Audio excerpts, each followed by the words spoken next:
नमस्ते दोस्तों, कैसे हो सब। आप सभी को स्वागत है मेरा YouTube channel glow your study पर।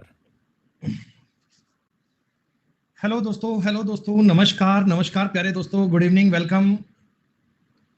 नमस्कार प्यारे बच्चों, गुड इवनिंग, वेलकम। सब लोग कैसे हो आप? बेटा एक बार सब बच्चे कंफर्म कर दीजिए, आवाज आप तक मेरी ठीक से आ पा रही है? सब बेटा ऑडियो वीडियो फाइन चल रहा है ना? बहुत ही बढ़िया। देखिए दोस्तों, हम लोग रीजनिंग के एक काफी इंपॉर्टेंट टॉपिक की बात कर रहे थे, और ये टॉपिक दोस्तों ज्यादा इंपॉर्टेंट इसलिए है, बेटा एक बार डाउट मत भेजिएगा। अपनी कल की क्लास बेटा हुई नहीं थी, इसलिए आज हम टॉपिक को ही पढ़ेंगे। आज आपके डाउट नहीं लेंगे बेटा, डाउट अगली क्लास में ले लिए जाएंगे। दशहरा बेटा बहुत बढ़िया रहा, घर पे ही हमने, हमारी सोसाइटी में दशहरा सेलिब्रेशन था, वहीं पे अटेंड कर लिया। बाहर कहीं मतलब ज़्यादा भीड़ में बच्चों के साथ जाना थोड़ा सेफ नहीं होता, छोटे बच्चे हैं, इसलिए भी सोसाइटी में ही बढ़िया दशहरा वशहरा में सेलिब्रेट कर लिया। ठीक है दोस्तों, सब शानदार रहा। अच्छा भैया लोकेश कुमार जी, बहुत ही दुख की बात है ये तो ऐसे में बच्चों आपको लोकेश कुमार जी क्लास नहीं लेनी चाहिए भाई, ऐसे में आपको क्लास अटेंड नहीं करनी चाहिए आपकी।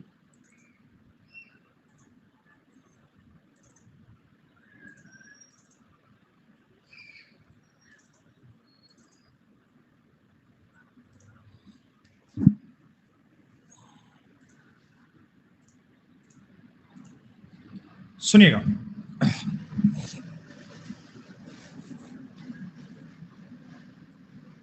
एरोप्लेन कतई छत पे लैंड करवा दिया क्या उसने? इतनी तेज आवाज आई एरोप्लेन की, जैसे छत पे लैंड करवा दिया हो। सुनिएगा, यहां तक सुनाई दे दिया ना एरोप्लेन आपको? हाँ, एरोप्लेन बिल्कुल अपने यूं घर के पास से जाता है, एकदम नजदीक से गुजरता है। कई बार तो मतलब कोई खाने पीने का सामान लेते हैं, उनसे पकड़ लेते हैं ना एक बार भाई, तो एकदम पास में दे जाते हैं।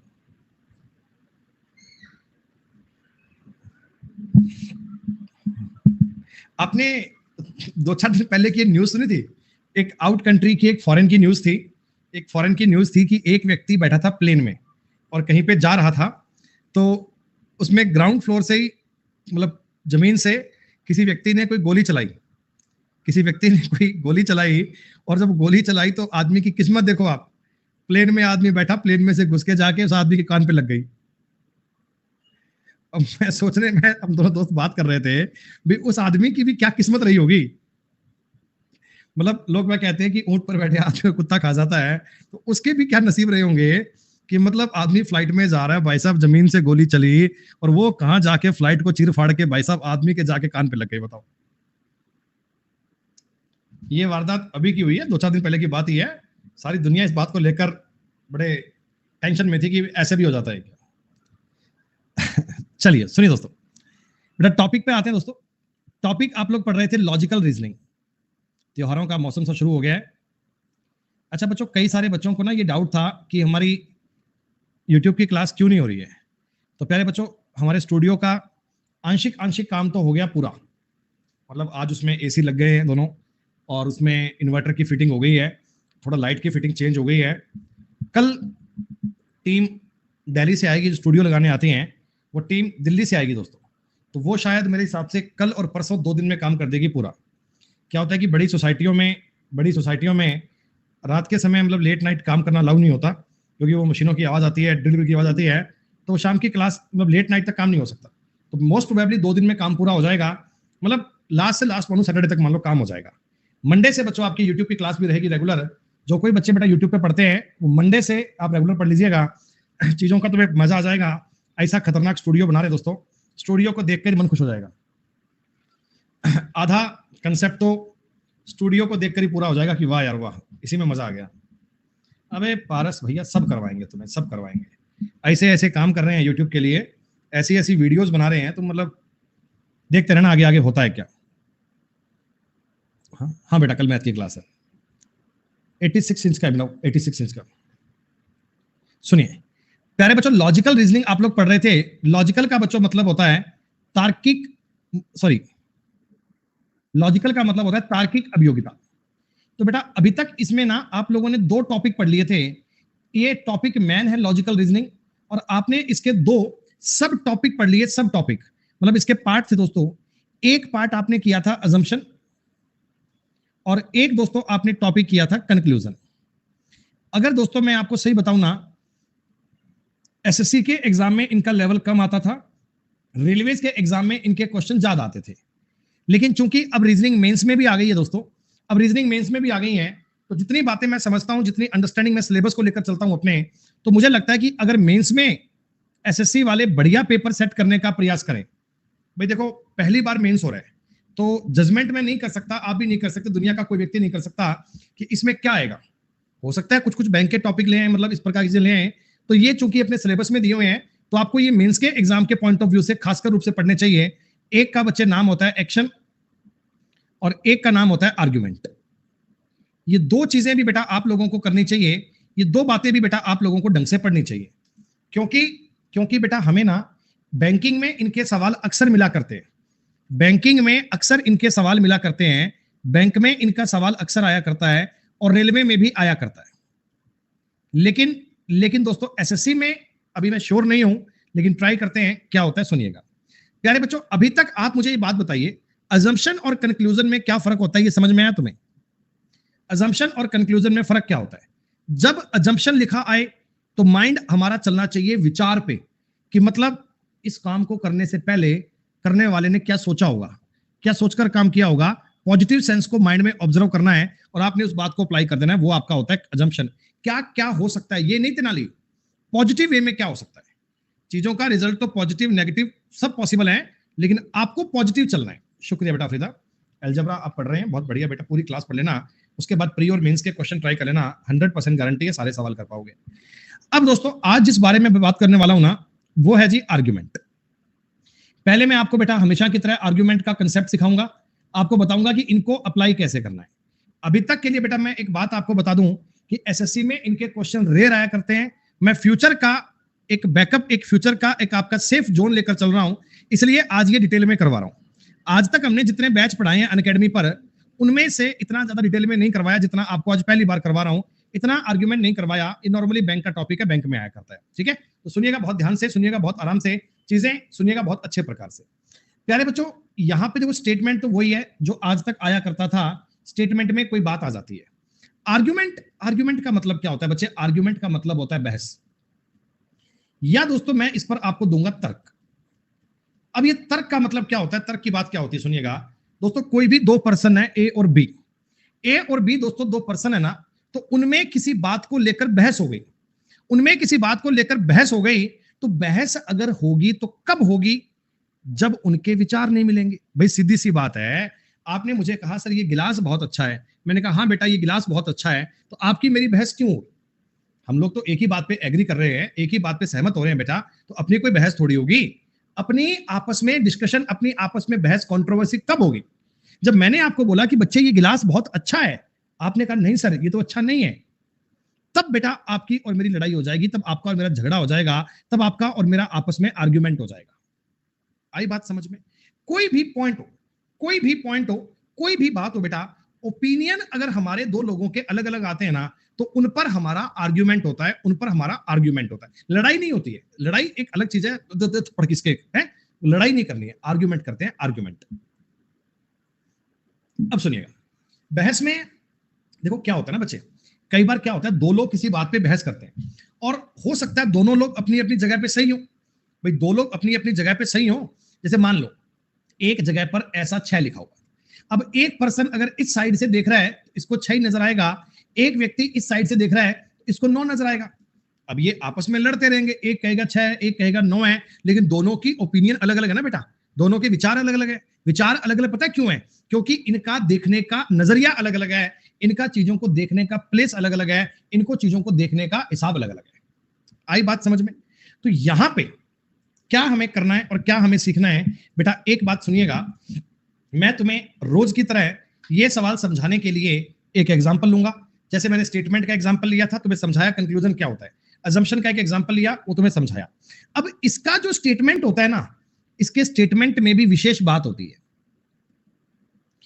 बेटा। यहां जो तुम्हें स्टेटमेंट दिया जाएगा ना, ये एक प्रकार का प्रश्न होगा, ये जो स्टेटमेंट होगा ना, ये कोई एक प्रकार का प्रश्न, ये कोई एक प्रकार का कथन होगा। कथन, कथन का क्या मतलब है? मतलब कोई भी ऐसा प्रश्न आपसे पूछ लेंगे जो आपके और मेरे दैनिक जीवन से या अपनी निजी लाइफ से संबंधित नहीं होगा। क्वेश्चन कोई ऐसा पूछेंगे जो हमारे नेशनल लेवल का होगा, जो हमारे देश का मुद्दा होगा दोस्तों, जो हमारे कंट्री का एक बड़ा पॉइंट होगा, जिस पर सुपरनोवा ना तो तुम कुछ कर सकते हो, ना राहुल कुछ कर सकता है, ना सोनाली कुछ कर सकती है, ना सौरभ कुछ कर सकता है, और ना मैं कुछ कर सकता हूं। हम लोग बैठकर उसके बारे में बात ही कर सकते हैं, हम लोग उसके बारे में बैठकर बात ही कर सकते हैं। डिसीजन तो ऊपर के लोग लेंगे दोस्तों, हम केवल उन पर अपने विचार दे सकते हैं। और दोस्तों अगर मुझे बात बताओ, अगर मान लो आपके मेरे सामने कोई सवाल आता है, कोई क्वेश्चन आता है बेटा, तो उस पर अपने विचार अलग अलग हो सकते हैं ना, उस पर अपने विचार अलग अलग हो सकते हैं ना, होते ही हैं। कोई मुद्दा सामने आएगा तो उस पर हमारे सवाल तो अलग अलग होते ही हैं। तो प्यारे बच्चों, एक बार के लिए ना आप लिखना मत, मैं आपको कुछ बातें पढ़ के सुना रहा हूं, मतलब पढ़ने का मतलब माइंड से पढ़ रहा हूं कि इस प्रकार का स्टेटमेंट आता है, इस प्रकार का स्टेटमेंट आता है। स्टेटमेंट कुछ क्वेश्चन होगा, जैसे सुनिएगा, मैं कुछ बातें पढ़ रहा हूं, सुनिएगा। क्या भारत में आईआईटी लेवल के सभी इंस्टीट्यूट को प्राइवेट कर देना चाहिए? क्या भारत में 5वीं तक की एजुकेशन को एज अ प्राइमरी एजुकेशन बना देना चाहिए, प्राइमरी एजुकेशन का राइट घोषित कर देना चाहिए? क्या भारत में, अरे हाँ और ना पे जवाब मत दो, मैं तुमसे हाँ और ना नहीं पूछ रहा हूं, मैं तुमसे नहीं पूछ रहा हूं कि ये होना चाहिए कि नहीं होना चाहिए, मैं सिर्फ आपको ये बता रहा हूं कि क्वेश्चंस का नेचर कैसा होता है, स्टेटमेंट कैसे होते हैं, इस बात को सुनिए, ज्ञान मत दीजिए, सुनिए। क्या भारत में संस्कृत भाषा को as a mandatory language add करना चाहिए? क्या भारत में सभी प्रकार के लेबर यूनियन को बैन करना चाहिए? क्या भारत में कोर्ट के जज की छुट्टियां कम कर देनी चाहिए? क्या भारत में सभी प्राइवेट नौकरियों में प्रमोशन के लिए केवल और केवल हायर एजुकेशन को बेस बनाना चाहिए? क्या भारत में सभी मकान मालिक और किराए का अनुबंध कोर्ट द्वारा सत्यापित करना आवश्यक होना चाहिए? क्या भारत में, क्या बोलूं, पॉलिथीन की थैलियों पर पूर्णतया प्रतिबंध लगाना चाहिए? क्या भारत में सभी सरकारी नौकरियों में आरक्षण पर पूर्णतया बैन लगाना चाहिए? क्या भारत में, इस प्रकार की बातें होती हैं, इस प्रकार की बातें होती हैं। तो मैंने जो बेटा आपके सामने ये 10-20 बातें, 5 बातें बताई, इनको देखकर आपको सवाल का नेचर समझ में आया कि ये कंट्रोवर्सी वाले मुद्दे होते हैं।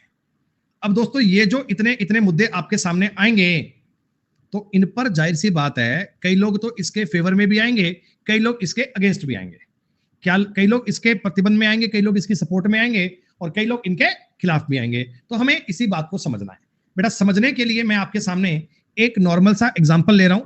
इस एग्जाम्पल को लेने से पहले मैं डिस्क्लेमर आपको देना चाहूंगा कि यह केवल कक्षा में टॉपिक को समझने के लिए आपको एक एग्जाम्पल दिया जा रहा है, इसको अपने वास्तविक जीवन से या रियल लाइफ से या मेरे स्टेटमेंट के हिसाब से मैच मत कीजिएगा। मैं ऐसा नहीं कह रहा हूं, सिर्फ आपको सवाल दे रहा हूं। कई बार लोग इस बात को कहते हैं, गुरुजी आप तो हमें ऐसा कह रहे हो। हम, मैं नहीं कह रहा हूं दोस्त, मैं सिर्फ आपको बता रहा हूं। क्या भारत में सभी सरकारी नौकरियों में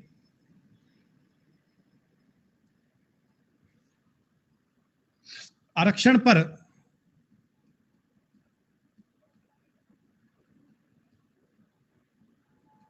पूर्णतः प्रतिबंध लगाना चाहिए?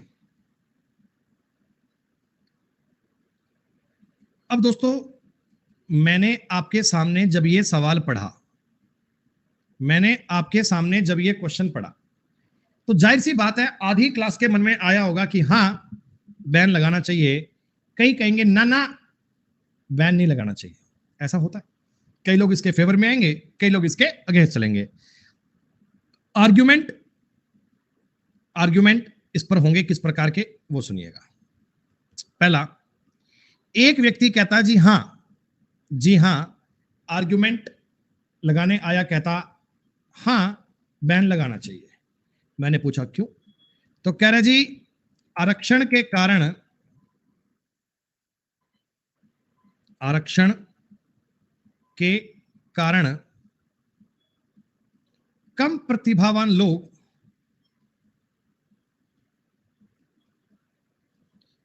कम अंक लाकर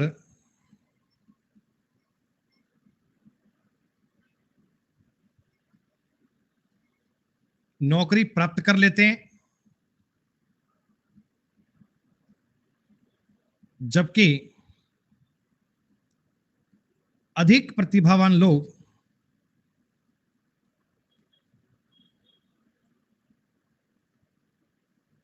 वंचित रह जाते हैं।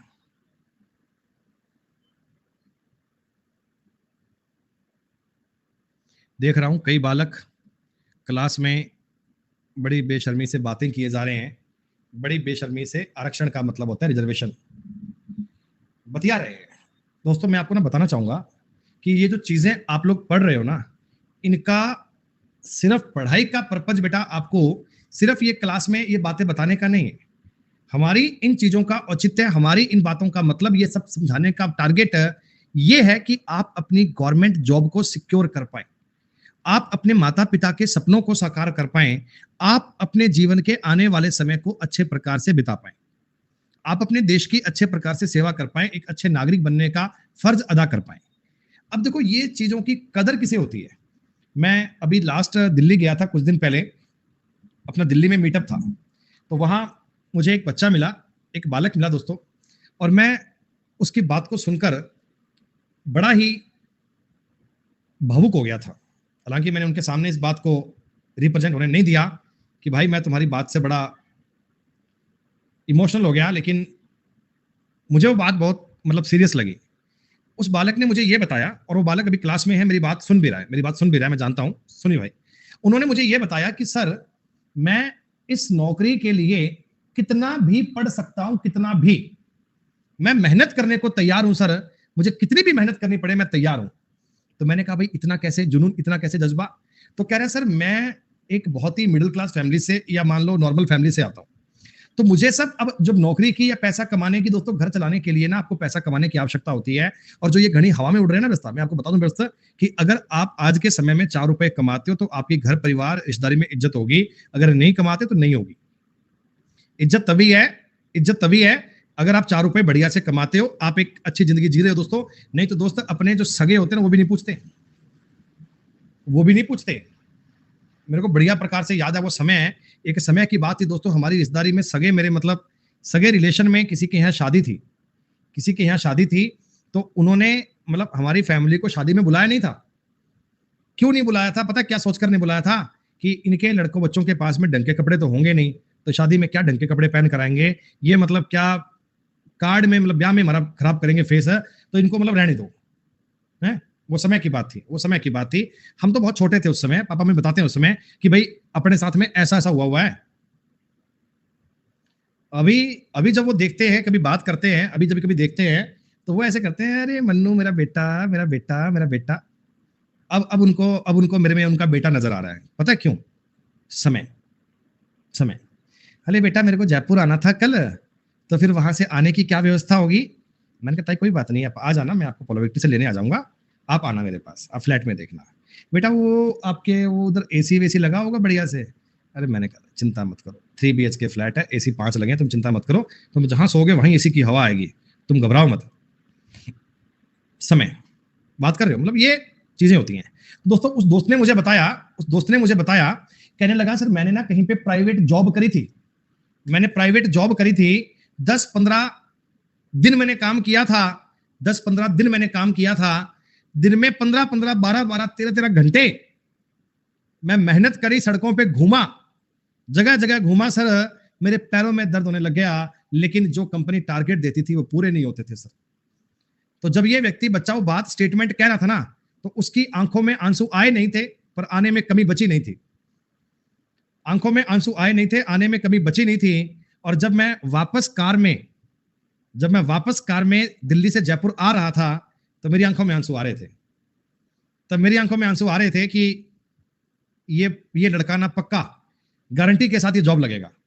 तब मेरे मन से ये आवाज आ रही थी कि मैं आपको स्टाम्प पेपर पे लिखकर दे सकता हूं कि इस लड़के को नौकरी लगने से दुनिया की ताकत को रोक नहीं सकती, क्योंकि उसको समझ में आ गया कि मैंने 10-15 दिन जो काम किया उसमें मेरे को कितना काम करना पड़ा, उसके बाद मुझे कितनी बेइज्जती फील करनी पड़ी। अगला बोलता तो काम ही नहीं करके लाया।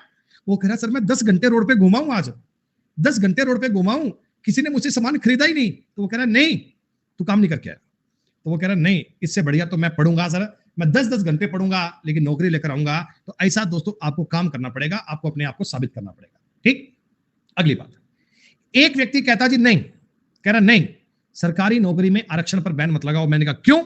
तो कह रहा है आरक्षण दलित वर्ग के, जो बैकवर्ड पार्ट है सोसाइटी का, जो पिछड़ा हुआ वर्ग है, दलित वर्ग के अपलिफ्टमेंट का, उत्थान को बोलते हैं अपलिफ्टमेंट, उत्थान का जरिया है, उत्थान का मोड़ है, उत्थान का मतलब है ये बात है। सुनिएगा सुनिएगा दोस्तों, एक बात मेरी समझना, हमें इस टॉपिक में क्या करना है, दोस्तों बताना चाहूंगा आपको, ये दोनों बातें राइट क्लिक करनी है। अब बच्चे के मन में डाउट आता है कि सर ये क्या बात हुई, हाँ वाला भी सही है, ना वाला भी सही है। हाँ दोस्त, कैसे? अब सुनिएगा, इस क्वेश्चन को हम लोग कैसे सॉल्व करते हैं। बेटा आर्ग्यूमेंट कभी सही और गलत नहीं होता, आर्ग्यूमेंट स्ट्रॉन्ग और वीक होता है। बच्चों, आर्ग्यूमेंट स्ट्रॉन्ग और वीक की बात होती है। या तो होता है ये प्रबल, स्ट्रॉन्ग मतलब प्रबल, दमदार, जिसमें दम वाली बात हो, और एक होता है निर्बल, जिसमें बल नहीं है। दोस्तों ये काफी मतलब हारा हुआ परेशान जीवन से, वो होता है निर्बल। ठीक, अब मेरी बात को ध्यान दीजिए, मैं क्या कहना चाहता हूं। इस सवाल को पढ़ते समय, लॉजिकल रीजनिंग में आर्ग्यूमेंट को पढ़ते समय हमें अपना माइंड सेट, हमें अपने माइंड का स्टेटस कैसा रखना होगा, उस पर ध्यान देते हैं। सबसे इंपॉर्टेंट बच्चों पहली बात तो ये है, आप इस क्वेश्चन को खुद पर ट्रीट मत कीजिए। आप ये मत समझना कि मैंने ये सवाल आपसे पूछा है। पहला नियम है, मैंने ये सवाल आपसे नहीं पूछा, तो आप इसका हाँ या ना में उत्तर देने की कोशिश नहीं करेंगे। ठीक, तो किससे पूछा है? एक इमेजिनेशन का कंसेप्ट अपने माइंड में मानते हैं। दोस्तों मान लीजिए एक बहुत बड़ा ऑडिटोरियम है, या मान लो अपनी क्लास है, हम एक क्लासरूम में, एक हॉल में, एक ऑडिटोरियम में 500 बच्चे बैठे हैं। ठीक, वहां पे एक मंच पे मोटिवेशनल स्पीकर है, कोई वक्ता है, कोई व्यक्ति है, कोई पर्सन है, मान लो मैं आपका टीचर हूं स्टेज पे आपके सामने। अब दोस्तों मैं आपसे एक भीड़ से क्वेश्चन पूछता हूं कि क्या भारत में सरकारी नौकरियों में आरक्षण पर बैन लगना चाहिए? इधर से एक बच्चा बोलता है, दूर से कहीं बच्चा बोलता है, कह रहा हाँ गुरुजी लगना चाहिए, आरक्षण के कारण कम टैलेंटेड बच्चे कम नंबर लाकर नौकरी लग जाते हैं, जबकि ज्यादा टैलेंट वाले बच्चे भी रह जाते हैं। तो आप इस समय दोस्तों एक जज की भूमिका अदा करेंगे। आप दोस्तों इस समय एक जज, एक निर्णायक की भूमिका अदा करेंगे। निर्णायक की भूमिका अदा करते समय दोस्तों ध्यान रखना, आप अपने आप को कोई जाति, धर्म, समुदाय विशेष का पार्ट नहीं मानेंगे। मतलब ये आरक्षण हो ना हो, आपकी सेहत पे कोई फर्क नहीं पड़ रहा। कोई सवाल किसी प्रकार का हो दोस्तों, आप अपने आप को एक ट्रू नागरिक, इंडियन देशभगत नागरिक भारतीय मानेंगे। अपनी जाति, धर्म, समुदाय, वर्ग विशेष को आप पालना नहीं देंगे। जैसे मान लो एक बच्चों कोर्ट का जज होता है, एक कोर्ट का जज होता है। अब कोर्ट के जज के सामने कोई फैसला आता है ना, कोई भी केस आता है, मान लो केस, तो वो फैसला किस बिहाव पर करता है? क्या वो अपनी जाति, धर्म, समुदाय के देखकर उसके फेवर में काम करना चाहिए? उसे नहीं, उसे काम करना चाहिए एविडेंस के बेस पे, उसे काम करना चाहिए सामने रखे सबूतों के बेस पे, उसे काम करना चाहिए उस चीजों में जो चीजें सही बताई गई, एविडेंस के आधार पे काम करना चाहिए ना। ऐसा ही सेम इसी प्रकार में दोस्तों, आपका मन क्या कहता है मुझे इस बात से फर्क नहीं पड़ता। आप उस चीज के फेवर में हो या आप उस चीज के अगेंस्ट हो, मुझे इससे फर्क नहीं पड़ता। देखिए अगर ये व्यक्ति कहता हाँ आरक्षण पर बैन लगना चाहिए, तो इसने हाँ के आगे क्या कोई अपना लॉजिक भी दिया है क्या? अगर मैं कहता हूं कि हाँ भाई ये लॉजिक लगना चाहिए, या आरक्षण लगना चाहिए, या बैन लगना चाहिए, या ये काम होना चाहिए, या ये काम नहीं होना चाहिए, तो होने और ना होने के पीछे कोई ना कोई कारण तो दोगे।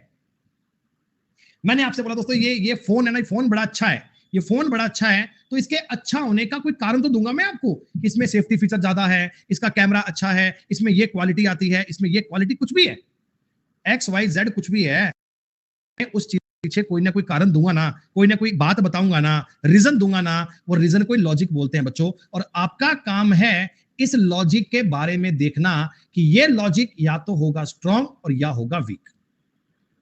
बात समझ में आई? लॉजिक के बारे में तुम्हें रिसर्च करनी है। और एक बात बताइए दोस्तों, स्ट्रॉन्ग बात क्या होती है? स्ट्रॉन्ग बात वो होती है जो कॉमनली एक्सेप्टेड होती है, मान लो आप एक बात जरा समझकर बताइए बेटा, 500 लोगों का एक ऑडिटोरियम है, वहां मैं आपको आकर कहता हूं बच्चे कि आरक्षण के कारण कम टैलेंटेड बंदे कम नंबर लाकर नौकरी प्राप्त कर लेते हैं, जबकि ज्यादा टैलेंटेड बंदे नौकरी नहीं ले पाते, तो क्या मेरी बात तो स्ट्रॉन्ग है ना बच्चे? बात तो स्ट्रांग है ना, क्योंकि हम अपने समाज में आरक्षण का रिजल्ट देखते हैं बच्चे। कोई व्यक्ति 200 में से 150 लाकर नौकरी नहीं लग पाता, कोई 100 नंबर लाकर लग जाता है, तो ये भेदभाव तो है ही बेटा, फर्क तो है ही ना बात का। मतलब मैं अपने स्टेटमेंट में कोई बैकवर्ड सोसाइटी, आगे की बात पीछे की बात उनकी नहीं कर रहा हूं, मैं एक ही बात कर रहा हूं, और किसकी कर रहा हूं? टैलेंट और अनटैलेंट की, टैलेंट की बात कर रहा हूं। तो टैलेंट के बेस पर तो ये बात गलत है, टैलेंट के बेस पर तो ये बात क्या दोस्तों गलत है, बैन लगना चाहिए। अच्छा, वहीं एक व्यक्ति और उठ के आया, उसने कहा नहीं सर नहीं, आरक्षण पर बैन मत लगाओ, मेरी नौकरी लग जाए उसके बाद लगा देना। मैंने कहा भाई तू कोई कारण बता आरक्षण पर बैन क्यों मत लगाएं। तो इसने कहा सर आरक्षण दलित वर्ग के उत्थान का जरिया है। क्या बच्चों ये बात भी स्ट्रांग है ना? जब आरक्षण को भारतीय संविधान में ऐड किया गया, हमारी कोर्ट ने, हमारी गवर्नमेंट ने हम पे ये आरक्षण लाकर दिया, क्यों लाकर दिया? इसके पीछे का क्या कारण था दोस्तों? कारण यही था, जो समाज का बैकवर्ड पार्ट है ना, हम उसको थोड़ा सपोर्ट करें, जो पिछड़े वर्ग की जातियां हैं, थोड़ा उनको थोड़ा सपोर्ट करें, ताकि वे लोग थोड़ा आगे आ पाए, थोड़ा उनका डेवलपमेंट हो पाए, वो अपलिफ्ट कर पाए। सीधी सी बात है, दोनों बातें स्ट्रांग है। तो हाँ, अब सवाल पढ़ते समय हम केवल एक ही बात पे नोटिस करेंगे कि पहली बात तो बच्चों, आपको इस हां और ना से कोई फर्क नहीं पड़ता। हां वाली बात भी स्ट्रांग हो सकती है, हां वाली बात भी वीक हो सकती है, नो वाली बात भी स्ट्रांग हो सकती है, नो वाली बात भी वीक हो सकती है। हां और ना का आपके लिए कोई फर्क नहीं है।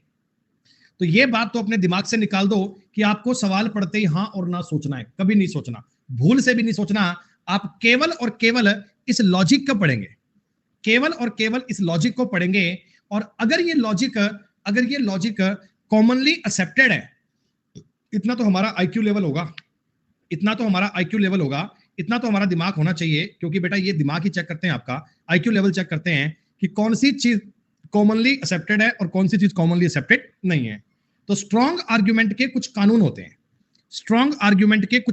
हैं, बेटे कौन कौन से आर्ग्यूमेंट स्ट्रॉन्ग माने जाते हैं, क्या क्या उनका बेस होता है, थोड़ी इसकी कंडीशंस भी हैं। हालांकि टॉपिक तो ये बहुत लंबा चौड़ा है, 5-5 दिन चलता है यूपीएससी के बैच में, पर यहां तो अपन आपको बता रहे हैं इसका बेसिक पार्ट। सुनिएगा, पहली बात है दोस्तों, अगर किसी सवाल में कोई लॉजिक आपके सामने ऐसा दिया गया जो यूनिवर्सल ट्रुथ है, अगर कोई लॉजिक आपके सामने किसी बात का, देखो कोई भी लॉजिक है, कोई भी सवाल कोई था, मुझे मतलब नहीं है, आप उसके फेवर में गए या उसके अगेंस्ट गए, मुझे मतलब नहीं है, लेकिन दोस्तों अगर कोई आपने लॉजिक ऐसा दिया है जो यूनिवर्सल ट्रुथ है, तो भैया उसे ठीक मानना पड़ेगा ना, आप उसे गलत मान ही नहीं सकते, वो तो स्ट्रॉन्ग ही होगा बेटा। सूर्य पूर्व से उगता है, तो ये बात मतलब डेफिनेटली राइट है।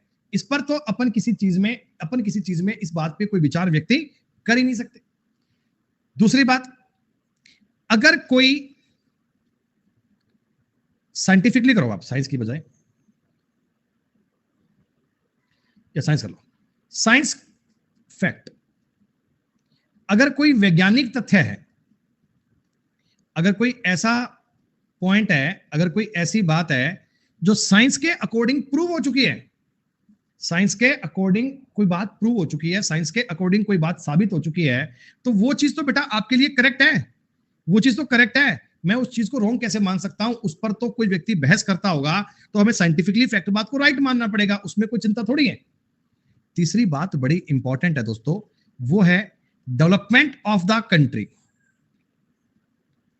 डेवलपमेंट ऑफ द कंट्री, देश का विकास, देश का विकास। डेवलपमेंट किसी भी सेक्टर में हो, डेवलपमेंट किसी भी सेक्टर में हो, चाहे वो एजुकेशन में हो, चाहे वो इंफ्रास्ट्रक्चर में हो बेटा, चाहे वो किसी भी सेक्टर में आपका देश आगे बढ़ता हो, मेडिकल लाइन में बढ़ता हो, इंजीनियरिंग में हो, तो हम बेटा उस सेक्टर को, उस बात को स्ट्रांग ही मानेंगे। भाई आज अगर कोई चीज में दो व्यक्तियों की बहस हो रही है, मैं कह दूंगा भाई ऐसा ऐसा होना चाहिए, क्योंकि ऐसा करने से हमारा देश तरक्की करेगा, ऐसा करने से हमारा देश आगे बढ़ेगा, तो मैक्सिमम दुनिया बताओ बेटा मेरी सपोर्ट में आएगी ना। आज कोई इस प्रकार का नियम, इस प्रकार की बात लग जाती देश में, जिससे हमारा देश, जिससे हमारी कंट्री, जिससे हमारा देश आगे बढ़ने की स्थिति में आता है।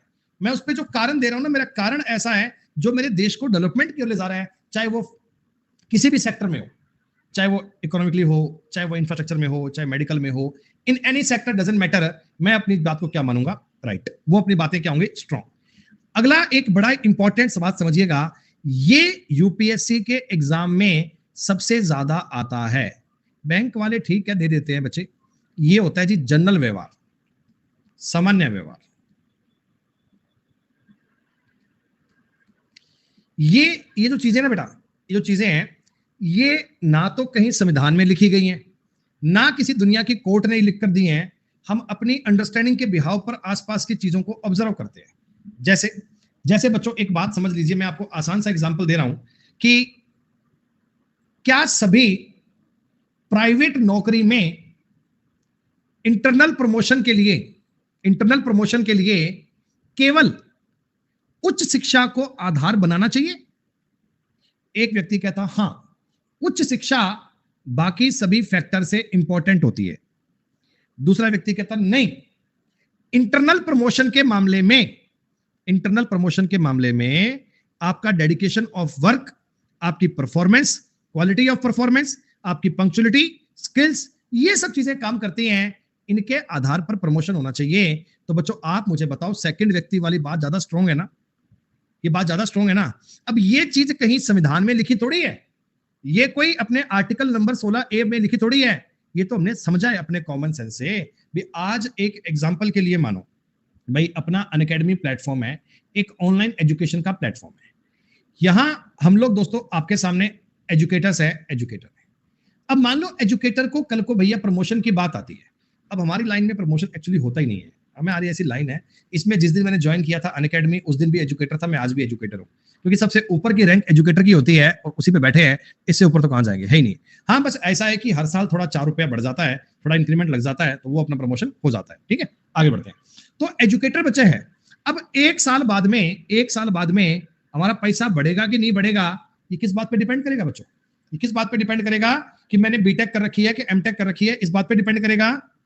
नहीं, हमने उस टाइम पीरियड में कंपनी के लिए कितनी डेडिकेशन से काम किया, हमारी क्लास में परफॉर्मेंस कैसी रही, बच्चों के बीच में लाइकिंग डिसलाइकिंग कैसी रही, स्टूडेंट्स ने क्लास को कितने अच्छे प्रकार से पढ़ा, या मैं आपको साफ साफ शब्दों में ये कहूं कि मेरा काम पढ़ाने का है और मैंने अपना काम कितनी शिद्दत से किया, बस वो मैटर करता है। आई बात समझ में?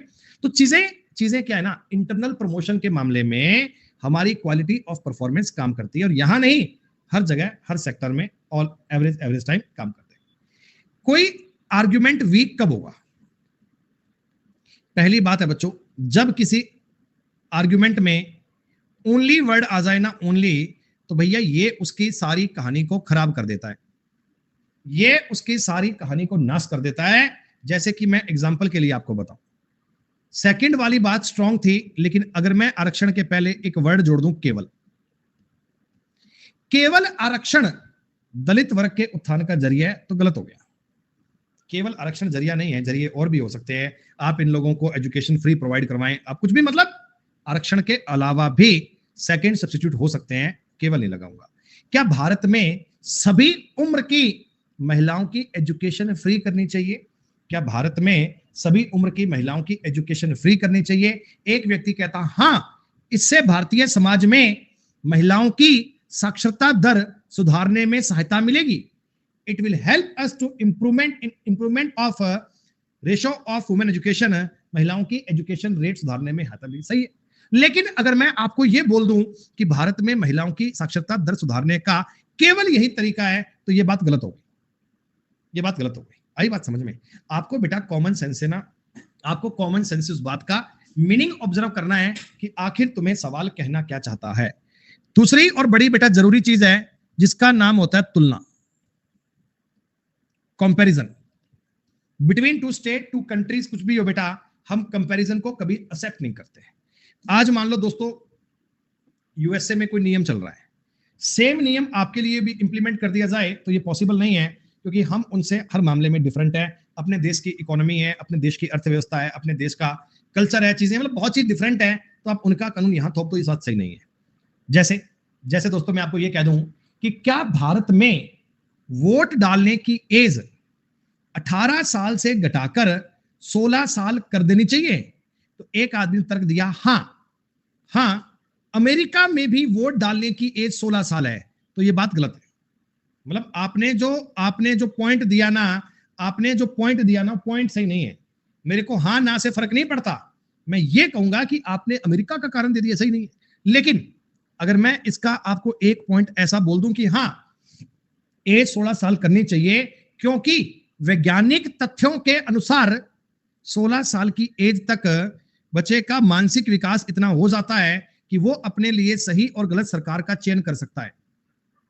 अब ये बात दमदार हो गई कि बच्चे का दिमाग इतना बढ़िया हो जाएगा इतनी एज तक, ये बात साइंटिफिकली प्रूव है, तो हम उसकी बात को एग्री करेंगे कि हाँ भाई तू ठीक कह रहा है। क्या तुमको मेरा कंसेप्ट समझ में आया कि मैं तुमको कहना क्या चाहता हूं? ये चीज तो बेटा मैंने आपको पहली क्लास बता दी, लॉजिकल रीजनिंग में फॉर्मूला नहीं होता है, लॉजिक लगाना पड़ेगा, लॉजिक की बात करनी पड़ेगी, और आपको अपने आप पर सवाल ट्रीट नहीं करना है। मैं तुमसे क्वेश्चन नहीं पूछ रहा हूं, तुम केवल और केवल सवाल में जो अगले ने हां और ना के बाद में लॉजिक दिया है ना, उस लॉजिक को ध्यान से पढ़ना, लॉजिक को ध्यान से पढ़ना। लॉजिक तुम्हें क्या चीज बता रहा है, वो कॉमनली एक्सेप्टेड है कि नहीं है। 100% देखो एक्सेप्टेबल कुछ भी नहीं होता, 100% एक्सेप्टेबल कुछ भी नहीं होता। 100% तो एक चीज के फेवर में लोग आएंगे ही नहीं, अगर आ जाएं दोस्तों, तो वो कभी किसी हाल में आर्गुमेंट बनेगा ही नहीं।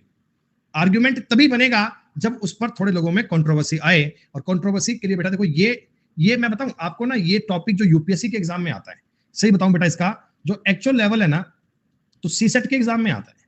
अब सीसेट के एग्जाम में इसका पता है कैसा लेवल आता है बच्चों, वहां पता है क्या बात आती है, तो वहां बच्चों को यह सिखाया जाता है कि आप हर चीज के फैक्ट देखने की कोशिश करें। फैक्ट का मतलब क्या है बच्चों, जैसे मान लो मैंने आपको बोली कि ये बॉटल बहुत अच्छी है, तो आप ना इसके दोनों पक्ष रख पाए, ये बोतल अच्छी है ये बात भी साबित कर पाए, अच्छी नहीं है साबित कर पाए, दोनों और की चीजों पर अगर दिमाग लगा पाओगे ना, तब आप इस टॉपिक के बारे में यूपीएससी लेवल तक जा पाओगे। मतलब चीजों पर आर्गुमेंट करना।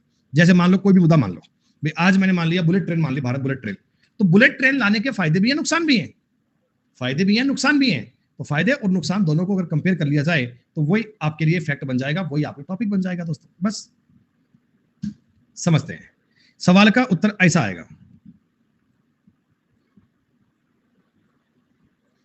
बोथ साइड लेके चल रहे हैं, एकदम सही बात है। रितेश भैया इनके पीडीएफ की नीड नहीं होती है, मैं आपको लगभग सवाल क्लास में करवाई दे रहा हूं, फिर भी आपको लगता है कि पीडीएफ चाहिए तो हम दे देंगे बेटा, बाकी इनकी नीड नहीं होती क्योंकि इनमें कोई अलग कहानी नहीं होती। आगे तुम्हें सवाल मिलेंगे, अमन थोड़ा सुकून रख। आपको देखो उत्तर पता कैसे देना है कि केवल पहला मजबूत है यानी स्ट्रॉन्ग है, केवल सेकंड स्ट्रॉन्ग है, दोनों स्ट्रॉन्ग है, दोनों स्ट्रॉन्ग नहीं है, तो मतलब ये बात चेक करनी होती है। अरे सी उत्तर नहीं आता, अरे आशीष बैंक में 5 ऑप्शन आते हैं, 5वां देना इनकी मजबूरी है, 5वां ऑप्शन देना इनकी मजबूरी है, तो बेचारे क्या लिखे, इसलिए इधर और दे दिया करते हैं यार तुम भी।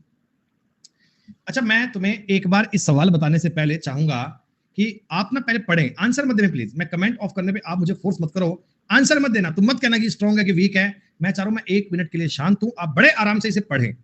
मतलब जितना अच्छे से सवाल को पढ़ोगे ना, तुम्हें अंदर से उतनी बढ़िया आवाज आ जाएगी, बस ये कहना चाहता हूं, पढ़ लो 1 मिनट के लिए।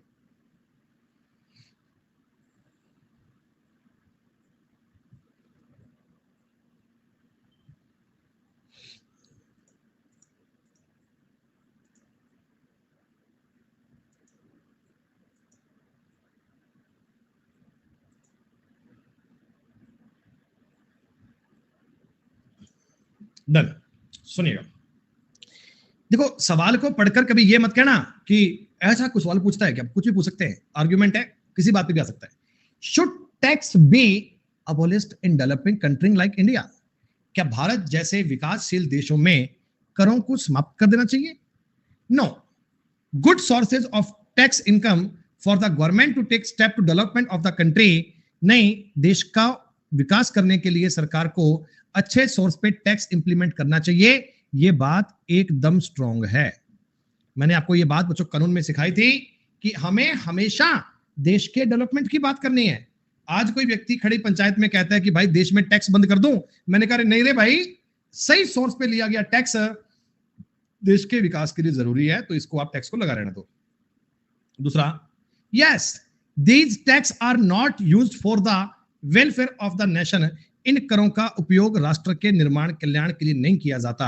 ये एक कॉमनली नॉन एक्सेप्टेड बात नहीं है कि मैं कहता हूं इस करों का यूज देश में अच्छे काम के लिए नहीं होता, गलत बात है बच्चे। तो इस सवाल का उत्तर बनेगा only first point strong. This is the nature, ये आपके सवाल करने का नेचर है। आर्ग्यूमेंट आए तो आपको इस प्रकार से दिमाग लगाना है, कभी भी हाँ और ना पर मत जाना कि हाँ कह रहा है तो ये सही क्यों नहीं भैया, मेरे को हाँ और ना से कोई मतलब नहीं है, मैं तो अपने लॉजिक को देखता हूं, लॉजिक में दम है कि नहीं है बात का, ये पढ़ता हूं।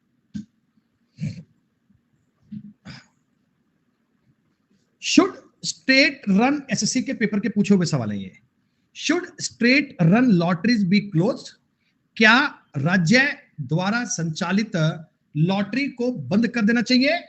आर्ग्यूमेंट कह रहा है no, no revenue to the government, सरकार को राजस्व प्राप्त नहीं होगा। Yes, government should not increase gambling, सरकार को जुए को बढ़ावा नहीं देना चाहिए। प्यारे बच्चों, ये दोनों ही बातें स्ट्रांग है, ये दोनों ही बातें स्ट्रांग है दोस्तों। अगर आज मान लो किसी स्टेट में लॉटरी की बात चल रही है, ऐसा दोस्तों बहुत सारी स्टेट्स हैं जो अपनी अपनी लॉटरी को चलाती हैं। पंजाब सरकार की अपना लॉटरी का बम्पर ड्रा आता है, सिक्किम का अपना आता है, मिजोरम का अपना आता है, अलग अलग स्टेट का बेटा ये लॉटरी का कंसेप्ट है, बहुत सारी सरकारों का आता है। तो अगर मान लो बेटा वहां पे लॉटरी चलती है, क्या वहां पे लॉटरी चलती है, सिस्टम चलता है, तो उससे गवर्नमेंट को इनकम तो होती है, एक टैक्स की फॉर्म में किसी भी प्रकार से सरकार को राजस्व तो मिलता ही है भाई। इसका एक सिमिलर एग्जांपल मान लो, भारत सरकार में अल्कोहल शराब की बिक्री ठेकों पे आम होती है ना, बिक्री होती है। अभी लिक्कर शॉप जो होती हैं, ठेके जो होते हैं, क्या मैं कहता हूं इनको बंद करना चाहिए? तो ठेकों के फायदे भी हैं, नुकसान भी हैं, फायदे भी हैं, नुकसान भी हैं। भी फायदे क्या है? गवर्नमेंट का रेवेन्यू आता है। अगर मैं रेवेन्यू के एंगल से देखूं तो ये बात बड़ी फायदेमंद है, बात बड़ी फायदेमंद है। लेकिन अगर मैं अकॉर्डिंग टू हेल्थ देखूं, अगर मैं लोगों के स्वास्थ्य की ओर चिंता करूं बेटा, तो ये बात गलत भी है। मतलब मैंने आपको क्या बोला भी बेटा कि आप इस टॉपिक को तब कर पाएंगे जब आप स्ट्रॉन्ग और वीक तब कर पाएंगे जब आप दोनों फैक्टर देख पाएंगे। हर चीज का फायदा भी है, नुकसान भी है। लॉटरी की स्कीम चलती है बेटा, ये बंद करोगे तो सरकार को राजस्व नहीं मिलेगा, ये बात स्ट्रॉन्ग है भाई। रेवेन्यू जनरेशन भी जरूरी है। दूसरी बात है, yes the government should not increase gambling, सरकार को जुए को बढ़ावा नहीं देना चाहिए, ये बात भी स्ट्रॉन्ग है। तो both argument 1 and 2 are strong. मतलब पता है क्या होता है ना, मैंने आपको बताया था कि ये 6 लिखा हुआ है कि 9 लिखा हुआ है, ये इस बात पर डिपेंड करता है कि आप देखते कौन से एंगल से हो, आप देखते कौन से एंगल से हो, ये बात डिपेंड करता है। जैसे मैं आपसे एक बड़ा ही कॉमन चलने वाला सवाल पूछता हूं, क्या भारत में पॉलिथीन की थैलियों पर पूर्णतया प्रतिबंध लगाना चाहिए? एक व्यक्ति कहता हां, क्योंकि सर इनसे बड़ा पोल्यूशन होता है, इनसे ये वो गलती वलती नहीं है, जो भी है ठीक है। पोल्यूशन के एंगल से अगर मैं जाता हूं बेटा, तो पॉलिथीन पर कल नहीं आज बैन लगना चाहिए। लेकिन लेकिन अगर आप फाइनेंशियली सोचो कि सर पॉलिथीन जितना सस्ता विकल्प हमारे पास अवेलेबल नहीं है, पॉलिथीन जितना मजबूत, पॉलिथीन जितना सॉलिड और सस्ता मेरे पास सब्स्टिट्यूट अवेलेबल नहीं है सर, तो ये बैन नहीं लगना चाहिए। दोनों बातें स्ट्रांग है, दोनों बातें स्ट्रांग है, दोनों बातें स्ट्रांग है। आरपीजी कह रहे हैं जब पहला फॉलो नहीं कर रहा दूसरा फॉलो क्यों करेगा? अरे ये फॉलो नहीं हो रहा, ये फॉलो नहीं हो रहा, ये आर्ग्यूमेंट की बात हो रही है। अगला जो बात कह रहा है उस बात को पकड़ना है कि बात आदमी सही कह रहा है कि गलत कह रहा है, बस समझ रहे हो ना। पॉलिथीन का फायदा भी है और नुकसान भी है भाई। आपको अगर आप मान लो बेटा एक पर्यावरणविद आदमी हो, आपको नेचर से प्यार है, तो पॉलिथीन आपके लिए बहुत बेकार चीज है। लेकिन अगर आप एक दुकानदार हैं, आप एक शॉपकीपर हैं दोस्तों, आपकी कोई एक छोटी सी दुकान है, तो क्या पॉलिथीन आपके लिए फायदे वाली बात नहीं है? क्या ये आपके लिए अच्छी बात नहीं है? हाँ भाई, इतनी कीमत का इतना सस्ता मेरे पास दूसरा ऑप्शन आज मार्केट में अवेलेबल नहीं है, तो पॉलिथीन मेरे लिए फायदेमंद भी है भाई। दोनों चीजें तो है। पॉलिथीन का इनोवेशन क्यों हुआ? पॉलिथीन हमारे लिए क्यों बनाया गया भाई? क्योंकि बहुत सस्ता पड़ता है, बड़ा सॉलिड आता है, मजबूत आता है, वाटरप्रूफ आता है, 50 तरह के फायदे थे इसके, तो ये तो मार्केट में यूज में आया, पर यूज इतना हो गया कि आज ये हमारे सामने दिक्कत आ गई। ठीक, 5 मिनट का ब्रेक ले रहा हूं, आप ये सवाल करिएगा, आप ये क्वेश्चन पढ़िएगा, इसके बारे में चर्चा करेंगे 5 मिनट बाद में। चैट में आपकी ऑफ कर रहा हूं, 5 मिनट बाद में आपसे चर्चा हो पाएगी।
हाँ जी दोस्तों, welcome back.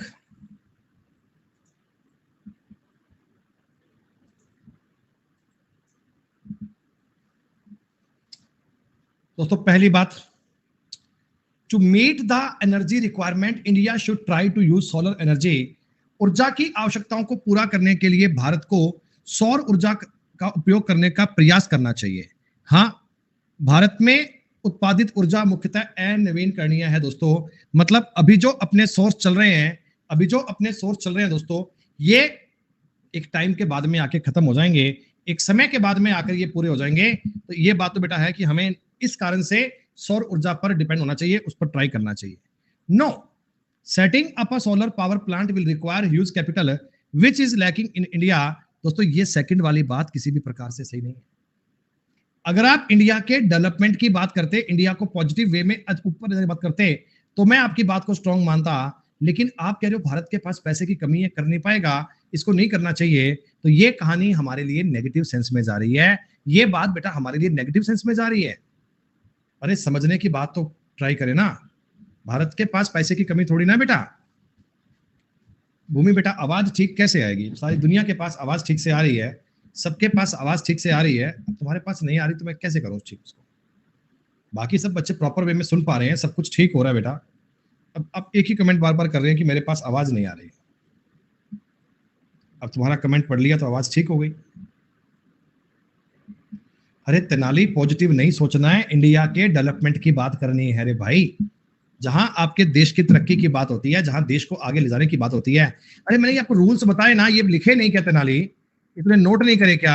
Development of the country, देश को डेवलपमेंट की ओर लेके जाओगे। एक ट्रू नागरिक, एक देश के सच्चे नागरिक होने का फर्ज निभाओ। ऐसे मत कहो कि मुझे अपने आप पे सोचना है। सुनो,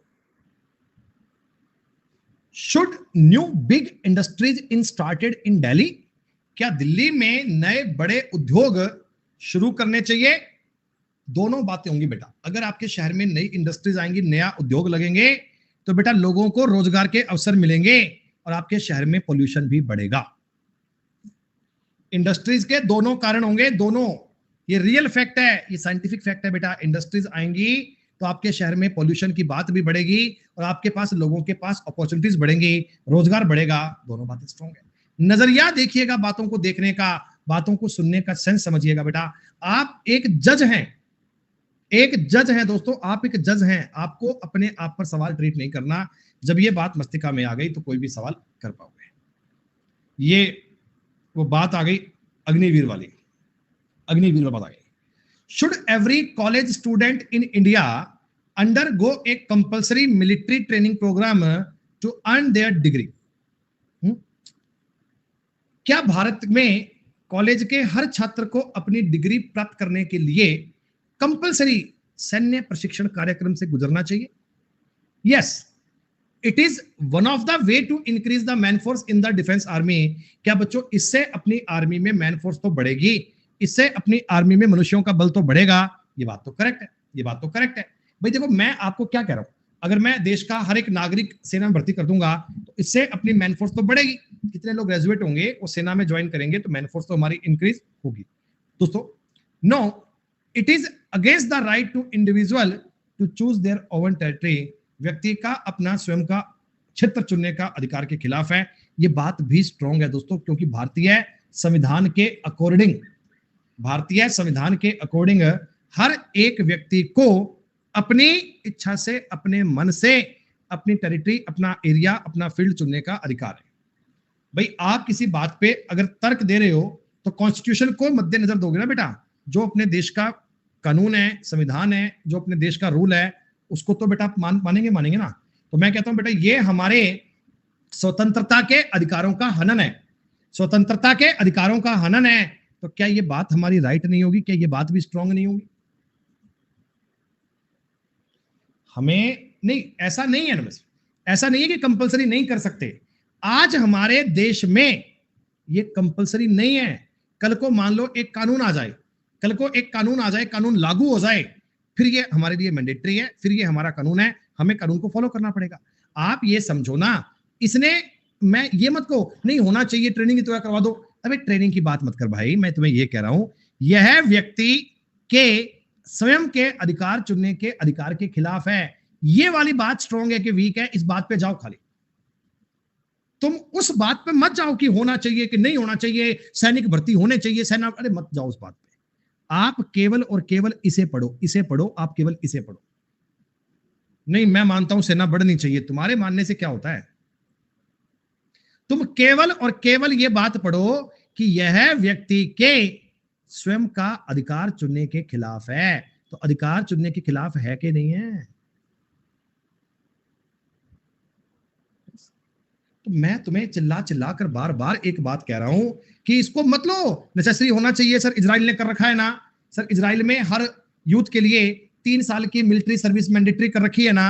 अब मेरे को मतलब नहीं ना, मैं इजराइल थोड़ी हूं, मैं तो इंडिया हूं। इंडिया, हमारे देश में जो संविधान है, जो कानून है, उसको फॉलो करना चाहिए, खत्म। अच्छा एक बात करते हैं अपन, मैं तुमसे ना एक आर्ग्यूमेंट पूछता हूं, मैं तुमसे एक आर्ग्यूमेंट देता हूं बच्चे, 100% आपके मन में रिप्लाई आएगा नो नो नो, है ना? सुनिएगा, दिल्ली में एक बड़ा ही दर्दनाक, बड़ा ही पीड़ादायक निर्भया केस हुआ था, रेप केस हुआ था, बलात्कार केस हुआ था, जगन्ता मतलब अपने चरम सीमा पर थी, इतना ये क्रिटिकल केस हुआ था। उसमें एक नाबालिग आरोपी था, नाबालिग मतलब जिसकी एज 18 साल से कम थी। मेरा सवाल आपसे यह है दोस्तों, क्या उस नाबालिग आरोपी को एक निर्धारित समय के बाद जेल से बरी करना चाहिए? हमारे मन में आता है नहीं नहीं नहीं। लेकिन आपको जानकर यह ताज्जुब होगा दोस्तों कि उस व्यक्ति को जेल से बरी किया गया था, क्योंकि भारतीय संविधान में ऐसा कानून है कि अगर कोई व्यक्ति अडल्ट ना हो और मान लीजिए वो कोई क्राइम कर दे, तो उसे एक निश्चित समय के बाद में सुधार गृह में भेजने के बाद में उसे रिहा करने का प्रावधान है। और दोस्तों उस कानून के तहत उस व्यक्ति को बरी किया गया था। आज हो सकता है देश में वो किसी कोने में किसी जगह पे एक अलग नाम से कोई नई आइडेंटिटी बनाकर अपनी कहीं रहने लग गया हो, अरे पहले था, लेकिन जब ये सवाल आया था ना यूपीएससी में, जब ये क्वेश्चन आया था ना, तब ये नियम था। अब ये तो गलत है शैली बेटा, क्या बताऊं, सही है गलत है जो भी है, सही है गलत जो भी है बेटा, ये जो उस व्यक्ति को बरी किया गया था उसे उस कानून का हवाला देकर किया गया था। जो देश का कानून है वो फॉलो करना पड़ेगा।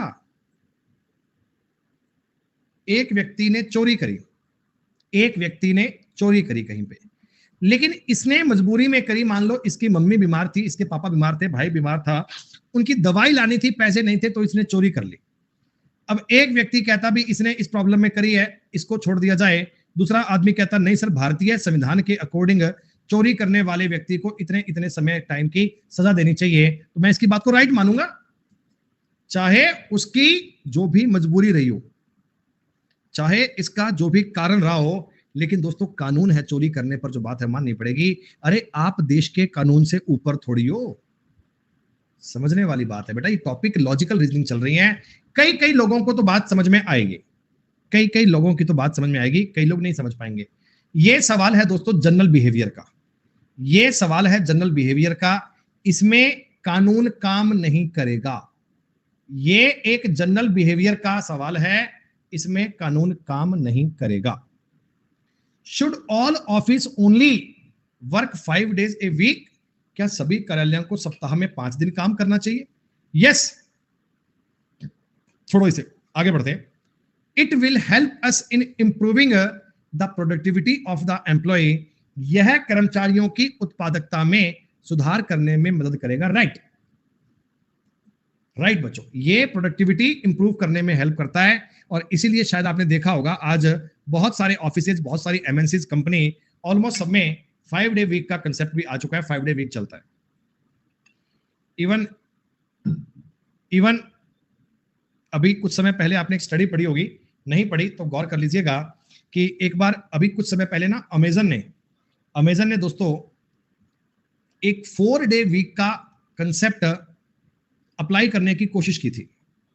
तो उन्होंने स्टडी करी बेटा, 2 अलग अलग अपने ऑफिस में सेम नंबर ऑफ पर्सन पे काम होता था, उनसे करवाया, इनका लिख दिया मैंने 4 day वीक, इनका चल रहा है 5 day वीक।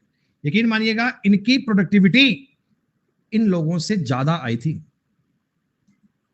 क्यों? क्योंकि आप सोचिए ना, आपको मैं बोलूंगा 4 दिन ऑफिस जाना, 3 दिन छुट्टी होगी, तो आपका काम करने का जो एफिशिएंसी लेवल है बढ़ जाएगा। आपका काम करने का एफिशिएंसी लेवल क्या है, बढ़ जाएगा। और ये एक चीज है, वैसे भी कॉमन सेंस से आ जाता है कि भाई ये कर्मचारियों की प्रोडक्टिविटी इंप्रूव करने में हेल्प करेगा।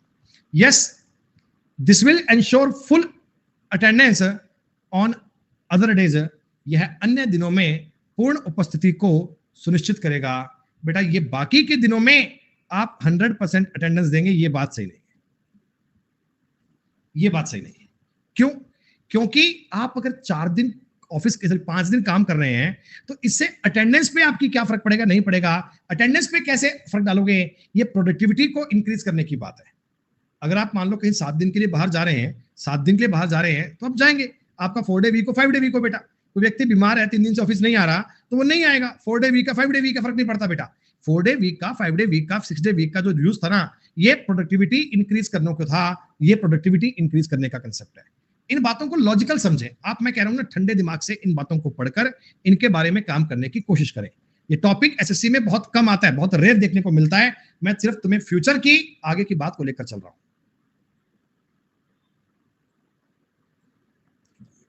Should India relay only on nuclear power?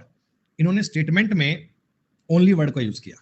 Should India relay only on nuclear power? क्या भारत को केवल परमाणु ऊर्जा पर भरोसा करना चाहिए? केवल और केवल परमाणु ऊर्जा पर भरोसा करना चाहिए? Yes, the demand for electricity can not be meet with the exceeding resources. बिजली की मांग को मौजूदा संसाधनों के साथ पूरा नहीं किया जा सकता। No, if an accident happen there will be a huge loss. देखो सेकंड वाली बात तो स्ट्रॉन्ग है ही है, इसमें तो कोई दो राय नहीं है। सेकंड वाली बात तो स्ट्रॉन्ग है ही है। आज हम न्यूक्लियर सिस्टम पर बेटा डिपेंड क्यों नहीं होते कि आज मान लो उसमें कोई दुर्घटना हो जाती है, कोई प्रॉब्लम हो जाती है, तो भारी नुकसान हो जाएगा। ये बहुत बहुत भयंकर बात है, ये वास्तव में बात सही है। न्यूक्लियर ब्लास्ट मतलब पूरे देश को खत्म कर देगा, ये बात तो जानते हैं। बात आती है पहले बात, yes, the demand of electricity can not be met with the exceeding resources. बेटा बिजली की मांग को मौजूदा संसाधनों के साथ पूरा नहीं किया जा सकता। इस बात को बेटा अपन लेके जाएंगे वीक पर। कारण सवाल अपने सवाल में ओनली वर्ड लेकर आ रहा है। ये कहता कि बाकी सारे ताम झाम छोड़कर तुम केवल और केवल न्यूक्लियर पावर पर डिपेंडेंसी रख लो। तो मैं कहूंगा नहीं, बिजली की मांग को मौजूदा संसाधन के साथ पूरा नहीं कर सकते, इसलिए हम केवल न्यूक्लियर पावर पर मूव कर जाएं। ऐसा तो बेटा संभव नहीं है ना, ऐसा तो संभव नहीं है। ये बात तो लॉजिकल नहीं बनती ना कि आज मेरे देश में जितनी बिजली की रिक्वायरमेंट है, मैं एग्जिस्टिंग जो मेरे रिसोर्सेज उनसे पूरा नहीं कर रहा, इसलिए ओनली न्यूक्लियर पावर पर मूव कर जाऊं। This point is not suitable. तो पहला पॉइंट वीक बनेगा, सेकंड पॉइंट स्ट्रांग बनेगा। आंसर बनेगा इस सवाल का। तो 2-3 सवाल और करते हैं, फिर लास्ट में आपको बताऊंगा मैं एक छोटी सी बात आपको और बताऊंगा, जिसमें हम पढ़ेंगे ओनली नहीं होता तो स्ट्रांग होता। बच्चे, ओनली नहीं होता तो स्ट्रांग होता। ओनली का बड़ा कंसेप्ट है यार। लॉजिकल रीजनिंग पूरी में ना, रीजनिंग में, पूरी लॉजिकल रीजनिंग में ओनली का बड़ा कंसेप्ट है। मैं तुम्हें रीजनिंग पढ़ाऊंगा, ये नॉर्मल बात है। केवल मैं तुम्हें रीजनिंग पढ़ाऊंगा, ये बात गलत हो गई। केवल आते ही बेटा बातों के भाव बदल जाते हैं। Should the Panchayati Raj system be continued in rural administration? क्या ग्रामीण प्रशासन में पंचायती राज व्यवस्था को जारी रखना चाहिए? Yes, it has work well for the rural people for many years in the past. इसने अतीत में कई वर्ष ग्रामीण लोगों के लिए अच्छा काम किया है, यह बात सही है। नो, सरप्लस पीपल, माफ कीजिएगा, unsurplus people enter the system and destroy the chance of qualified people. नहीं, बेईमान प्रणाली में लोग आते हैं और योग्य लोगों की संभावना खत्म हो जाती है। वीक है। सोनाली बेटा सेकंड को आप स्ट्रॉन्ग कैसे मान सकते हैं? ऐसे तो बेटा मैं आपको ये कह दूं कि भारत देश में इलेक्शन का काम नहीं होना चाहिए, आप कहोगे हाँ सर इससे बेईमान लोग आ जाएंगे, योग्य लोगों की बात नहीं हो सकती। भाई आप मेरी बात समझो ना, पंचायती राज व्यवस्था में आपने कहा बेईमान लोग आ जाएंगे, अच्छे लोग तो आ नहीं पाएंगे। अरे पंचायती राज व्यवस्था में भी तो लोग इलेक्शन से ही आते हैं, लोग इलेक्शन से ही आते हैं, इलेक्शन का ही काम होता होगा। तो अपने देश में कंसेप्ट इलेक्शन का है। आप ये तो एक्सक्यूज दे नहीं पाओगे ना कि हम वोट नहीं डालेंगे, बेईमान लोग आ जाएंगे, अच्छे लोग तो आ नहीं पाएंगे। आपको केवल और केवल सिस्टमेटिक बात की बात को समझना है बेटा। ऐसे मैं आपसे पूछूं क्या भारत में लोकसभा के इलेक्शन नहीं होने चाहिए? आप कहोगे नहीं सर नहीं होने चाहिए, इससे बेईमान लोग जीत जाते हैं, फिर काम खराब हो जाता है। ऐसा थोड़ी है बेटा, वो तो बहुमत की बात है, लोग वक्त आने चाहिए। ये बात, should the government impose heavy duty tax on cigarette, क्या सरकार को सिगरेट पर भारी टैक्स लगाना चाहिए? हाँ, एक सिगरेट कर देनी चाहिए 5,000 रुपए की, एक सिगरेट कर देनी चाहिए 10,000 रुपए की। Smoking is injurious to health and high taxes will discourage buyer. बेटा ये बात सही है ना भाई? आज मान लो कोई सिगरेट है मार्केट में 10 रुपए की मिलती है, तो एक नॉर्मल व्यक्ति जिसकी जेब में 50 रुपए हैं, वो भी शायद क्या पता लेने में सहमत हो, 10 लगने हैं। वही सिगरेट अगर 500 रुपए की आएगी तो बेटा हर व्यक्ति तो खरीद नहीं पाएगा ना।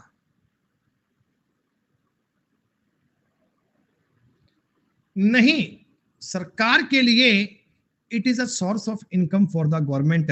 सरकार के लिए ये आय का एक स्रोत है। दोस्तों आपको पता है, आपको पता है अगर सरकार को इस पर रेवेन्यू नहीं आता तो बैन तो कब का लग गया होता। अरे कई चीजें होती हैं जिनमें फायदा होता है, कईयों में नुकसान होता है, लेकिन सबको पता है सिगरेट का नुकसान ही होगा भाई। इन पर तो पता ही है ना भाई, सिगरेट का, शराब का नुकसान ही होता है। लेकिन रेवेन्यू के लिए चीजें एड ऑन होती हैं। जब आपको वो सीन याद होगा ना, जब देश में कोविड अपने चरम पर था, जब देश में कोविड अपने चरम पर था, सारा हिंदुस्तान बंद था, ठेके खोल दिए गए थे कि भाई ये चलाओ यार, फिनांस बिगड़ गया देश का, अर्थव्यवस्था संभाले बैठे लोग बाग। तो मतलब फैक्ट पे जाओ, फैक्ट पे। शराब बुरी चीज है, हाँ बहुत बुरी चीज है बेटा, बहुत बुरी चीज है, बहुत नुकसान वाली चीज है। लेकिन दोस्तों जिनके लिए वहां रेवेन्यू का सोर्स है उनके लिए बढ़िया भी तो है यार, उनके लिए बढ़िया भी तो है। तो आप उन चीजों को समझना। पापा की परी भी थी उसमें, घनी थी पापा की परियां, पापा के परे खूब थे उसमें, पापा के परे मम्मी के चिड़े सारे थे उसमें। When a tennis player is in first half of his 30s, he have to retire. जब कोई टेनिस खिलाड़ी अपने तीसरे दशक के पूर्वार्ध में हो, 30 और 35 की एज में खिलाड़ी होता है, तो उसे रिटायर होना पड़ता है, उसे रिटायर होना पड़ता है। No, the professional player himself should decide when he has to retired. हर एक प्लेयर को अपनी मर्जी से होना चाहिए कि उसे कब रिटायर होना है और कब नहीं। No, there are many players who have consistently performed well in the first half of their 30s. ऐसे बहुत से खिलाड़ी हैं जिन्होंने अपने तीसरे दशक के ऊर्ध्वाधर में लगातार अच्छा अभ्यास किया। दोनों बातें स्ट्रांग है। आज हम देखते हैं ना कि किसी जगह पर, कोई जगह पर, कोई टीम पर, कहीं भी मतलब कोई खिलाड़ी रिटायरमेंट की घोषणा करता है बेटा, तो वो सेल्फ अपने आप से करता है ना कि मैं भाई आज से इस गेम से संन्यास ले रहा हूं। क्या ऐसा कोई कानून थोड़ी है? और एक कानून में बनना चाहिए क्या? तो नहीं दोस्त, खिलाड़ी अपने परफॉर्मेंस के आधार पर, अपने रिजल्ट के आधार पर ही अपने स्केल को तय कर सकता है। ये बच्चों अपने कुछ 10 सवाल थे जिनमें मैंने आपको तर्क के बारे में सोचने का नजरिया बताया, तर्क पर कैसे काम करना है उनके बारे में कहानी बताई। ये आपको थोड़े थोड़े कंसेप्ट समझने हैं, इन पर ना ज्यादा पैनिक मत होना, इन पर ज्यादा पैनिक मत होना। इनको देखकर आप यूं मत करना कि हाँ ये कैसे करेंगे। अगर मैं आपको एसएससी का इतिहास बताऊं ना बेटा, तो आज तक की हिस्ट्री में 2-3 सवाल पूछे गए हैं, हजारों सवालों में से तुम्हें इसके इतने सवाल मिलेंगे। मैंने आपको सिर्फ एक बैकएंड सपोर्ट के लिए कि अगर किसी पेपर में आर्गुमेंट लिखा हो ना, तो आपको यू नया नया सा फील ना हो। कहीं आर्गुमेंट लिखा हो ना तो आपको ये ना लगे कि यार ये मतलब क्या लिख दिया, अंदर से कोई इस प्रकार की आवाज ना आए। क्लियर? चलिए अब दोस्तों इसके बाद कोई आपके 2-4-5 डाउट है, मैं उनकी बात कर लेता हूं जो बच्चों ने भेजे हैं। 2-4 सवाल हैं, इनको देख लेता हूं, फिर हम क्लास आज की संपूर्ण करेंगे।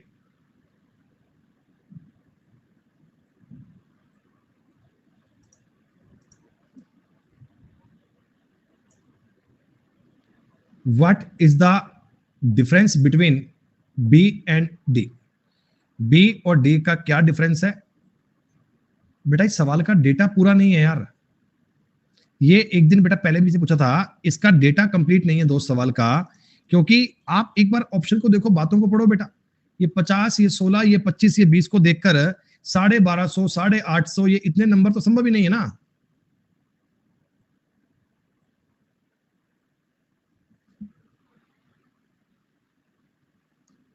हाँ अनअकैडमी नोट्स में अगर दिया होगा बेटा तो किसी और इसके ऊपर नीचे ना कोई और लाइन भी लिख कर दी होगी, इसके ऊपर नीचे कोई और पॉइंट भी लिख कर दिया होगा।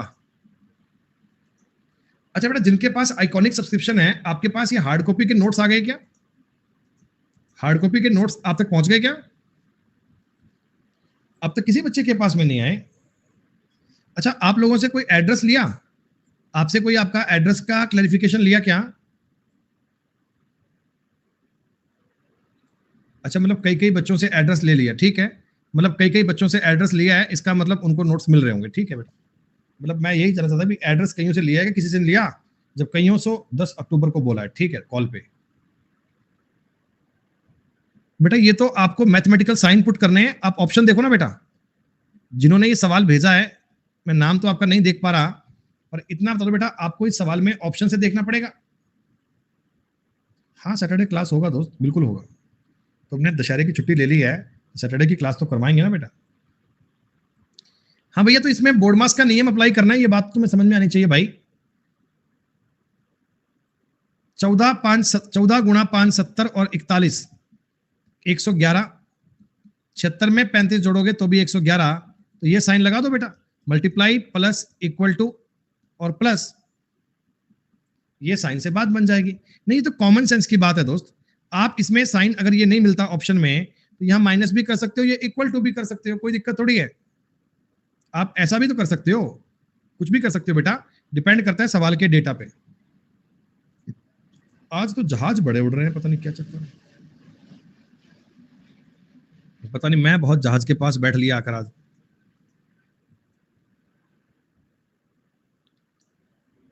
माइनस विभाजन के लिए है बेटा। बेटा बोर्ड मास का नियम लगाकर चेक कर लो। बोर्ड मास का नियम लगाओ, चेक करो बेटा, इसमें कोई और नहीं है।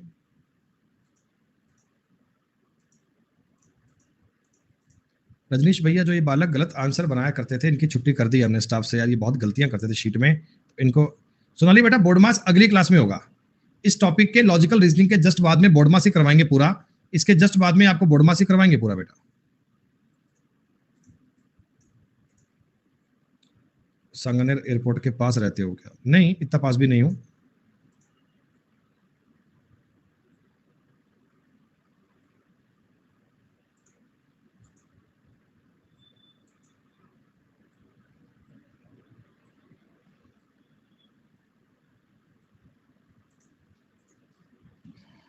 सुनो, all bats are stick, diagram तो ठीक बनाया है, all bat are stick, all sticks are wood, all sticks are would.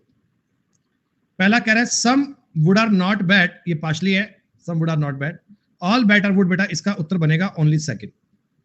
डंडे से पिटाई करने वाली इस बंदे की, क्या करें, बहुत सारी गलतियां करते हैं। नहीं बेटा विक्की, वास्तव में जो आइकॉनिक के लर्नर्स हैं बेटा, उनको एक्स्ट्रा बेनिफिट मिलता है ना, तो उसमें हार्ड कॉपी नोट्स मतलब बुक के फॉर्मेट में नोट्स दिए जाते हैं, बुक के फॉर्मेट में, जो घर पे बाय पोस्ट भिजवाए जाते हैं। दामिनी बेटा, ये कोई डाउट के सवाल नहीं है, ये सिर्फ और सिर्फ एक बोर्ड मास का नियम लगाना था। अगर बाय चांस कोई डेटा में थोड़ी बहुत गलती ऊपर नीचे होगी तो चेक कर लेना बेटा। प्रशांत भैया, जीएस आप जीत सर से पढ़ सकते हैं, आप वरुण सर से पढ़ सकते हैं, जीएस आप रॉबिन सर से पढ़ सकते हैं। रॉबिन सर की क्लास बेटा अवेलेबल है, आप उनसे पढ़ सकते हैं। कंप्यूटर की क्लास उनकी चलती है। बाकी जीतू भैया अपने हैं फेवरेट, उनसे भी पढ़ सकते हैं, बहुत ही अल्टीमेट, बहुत ही बढ़िया पढ़ाते हैं सर। ठीक है, तो इतने ही डाउट थे आप सबके जो हमने लिए। बेटा ये बोर्ड मास के इस प्रकार के सवाल हैं, थोड़ा सा इनको या तो आप क्रॉप करके भेजा करें। दामिनी जी, नेक्स्ट टाइम कोई सवाल भेजें, या तो आप क्रॉप करके इनको भेजें, और या प्रॉपर सवाल की बात को ट्राई कीजिए। इंग्लिश के लिए अमन वशिष्ठ सर जिंदाबाद, अमन वशिष्ठ सर है जिंदाबाद, बहुत ही बेहतरीन।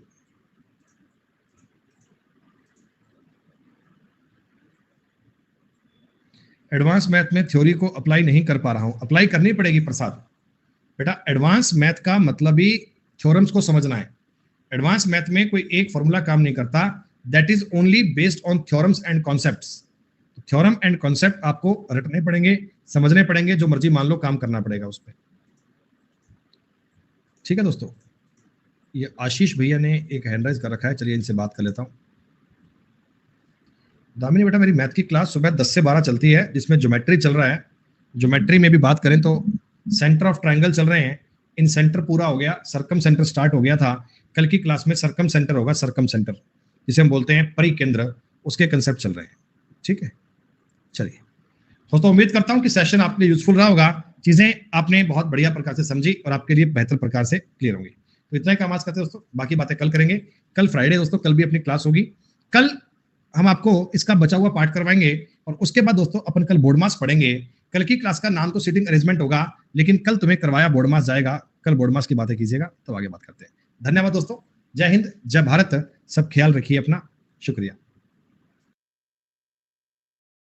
अब थोड़ा रुक जाना। वीडियो अच्छी लगे तो लाइक, शेयर और सब्सक्राइब करना मत भूलना। याद तो रहेगा ना? चलो चलते हैं, बाय।